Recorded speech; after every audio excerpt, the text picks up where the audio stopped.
Welcome to my channel. కొత్తగా నా channel చూసేవాళ్ళైతే please subscribe చేసుకోండి, లైక్ చేయండి, షేర్ చేయండి. విజయవాడ నుంచి జమలాపురం వెళ్తున్నాను. ఈ ఊరు వెళ్ళటానికి ట్రైను, బస్ కూడా ఉందండి. నేను కారులో వెళ్తున్నాను. 8:00కి స్టార్ట్ అయ్యాను. ఊర్లోకి వెళ్ళేసరికి 9:30 అయిపోయింది. ఈ ఊర్లో టెంపుల్‌కి వెళ్తున్నాను. ఈ గుళ్ళో వెంకటేశ్వర స్వామి అయితే కొలువై ఉన్నారు. ఆ దేవుణ్ణి దర్శించుకోవడానికైతే ఈ ఊరు వెళ్ళాను. ప్రతి శనివారం ఈ టెంపుల్ అయితే చాలా రష్‌గా ఉంటుంది. మా ఇద్దరు పిల్లలకి అన్నప్రాసన అయితే ఇక్కడే చేశాను. ఈ వెంకటేశ్వర స్వామి టెంపుల్ చాలా మహిమగల టెంపుల్ అండి. ఈ టెంపుల్ గురించి కొన్ని విషయాలు, నేను అక్కడ ఏం చేశాను అనేది మీకు నెక్స్ట్ పార్ట్ 2 వీడియోలో చూపిస్తాను.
గుడి దగ్గరికి వచ్చేసాను. ఈ గుడికి ప్రత్యేకత ఏంటంటే అనుకున్న కోరికలు త్వరగా నెరవేరుతాయి అంటారు.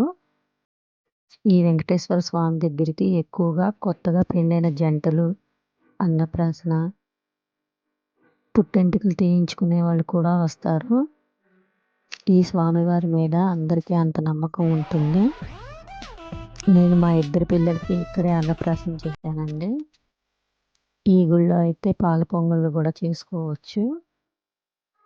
ఈ టెంపుల్‌లో నేనేం చేశాననేది నెక్స్ట్ వీడియోలో అయితే చూపిస్తాను. పార్ట్ 2 వీడియోలో అయితే చూడండి. కొత్తగా నా ఛానల్ చూసేవాళ్ళైతే ప్లీజ్ సబ్స్క్రైబ్ చేసుకోండి, లైక్ చేయండి, షేర్ చేయండి. నా వీడియో కనుక మీకు నచ్చినట్లయితే ఒక లైక్ కొట్టండి.